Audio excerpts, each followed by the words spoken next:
रेहाना और रवि की शादी के वक्त रवि के पास कुछ नहीं था। रेहाना, तुमने मुझसे शादी करके एहसान किया है। मुझसे ज्यादा तो तुम कमाती हो। अरे तो क्या हुआ, एक दिन आएगा रवि कि तुम खूब पैसा कमाओगे। मुझे तुम पर पूरा विश्वास है। रवि और रेहाना खुद को स्टैंड करने के लिए पूरी मेहनत करते। रेहाना, मैं नौकरी नहीं करना चाहता हूँ। तो कोई बात नहीं, मैं नौकरी करके घर चलाती हूँ, तुम बिजनेस सेट करने की कोशिश करो। एक दिन।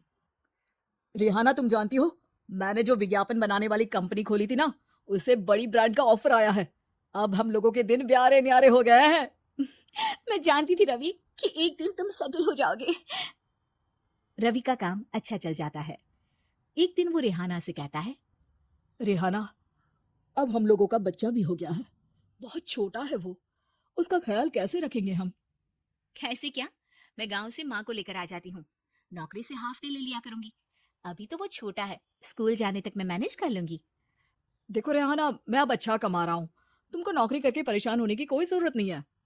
अरे कैसी बात कर रहे हैं, मैं अपनी लगी लगाई नौकरी कैसे छोड़ दूं।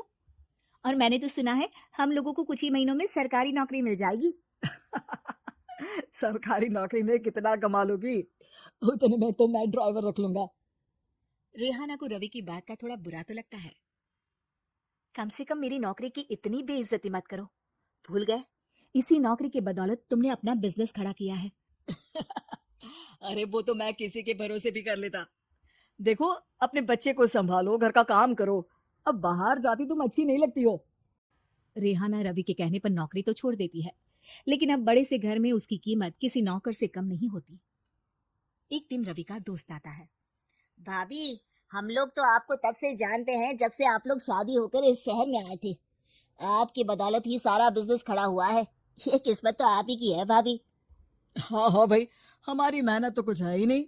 अरे होगी, लेकिन भाभी की किस्मत के आगे कुछ नहीं।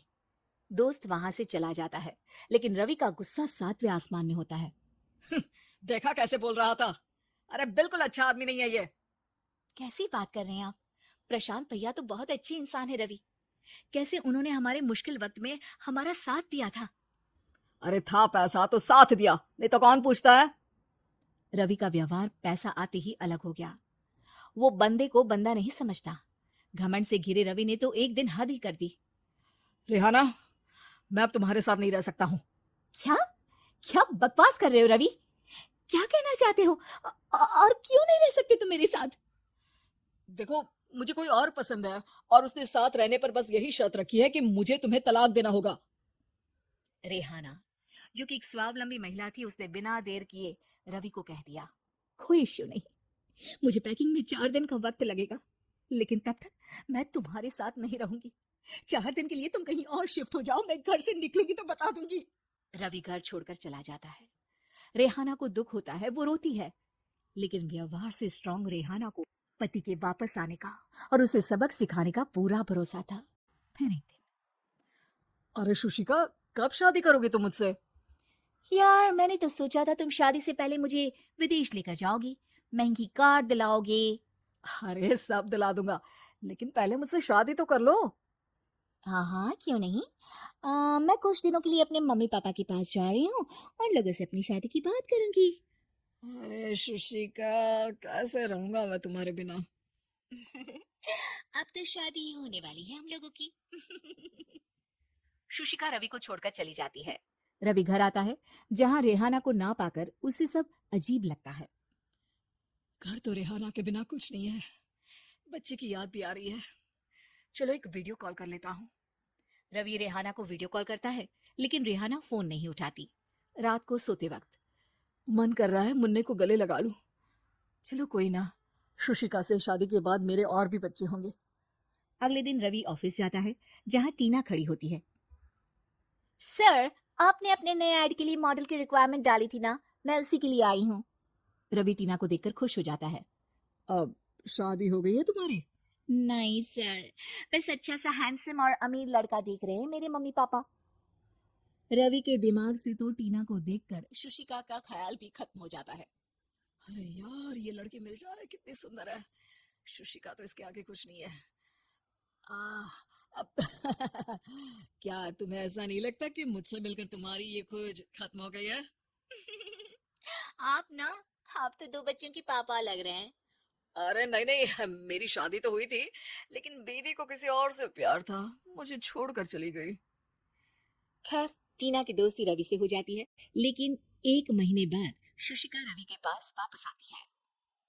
मेरे मम्मी पापा तुमसे मिलना चाहते हैं, लेकिन उन लोगों को ये मत बताना कि तुम पहले से शादीशुदा हो, और हाँ, शादी से पहले अपनी सारी प्रॉपर्टी तुमको मेरे नाम करनी होगी। अरे पागल, अब मैं तुमसे शादी ही नहीं करना चाहता। भला ऐसी लालची औरत से कौन शादी करेगा? तभी वहां टीना आ जाती है। रवि, ये पागल सी औरत कौन है? देखो, तुमने ही कह दिया ना पागल, तो पागल ही है। पता नहीं कौन है, कह रही है शादी कर लो, लेकिन शादी से पहले अपनी सारी प्रॉपर्टी मेरे नाम कर दो। बोल तो सही रही है। वैसे तुम जानती हो, मेरी एक सहेली है, उसके पति ने उसे पैसा आते ही छोड़ दिया, जबकि उसको खड़ा करने वाली ही मेरी सहेली थी। और मुझे भी भरोसा नहीं है। अगर मैं भी तुमसे शादी करूंगी तो तभी, जब तुम मेरे नाम अपनी सारी प्रॉपर्टी कर दोगी। अरे हाँ हाँ, क्यों नहीं, बिल्कुल कर दूंगा। रवि और टीना की शादी की तारीख तय हो जाती है।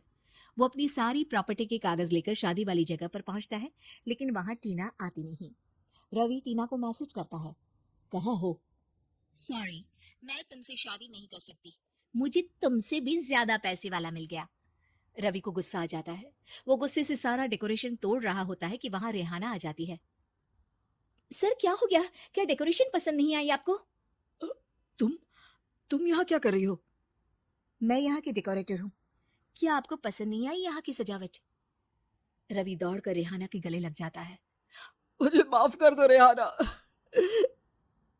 रवि रेहाना के गले लग जाता है और रेहाना टीना को थैंक्स का मैसेज करती है।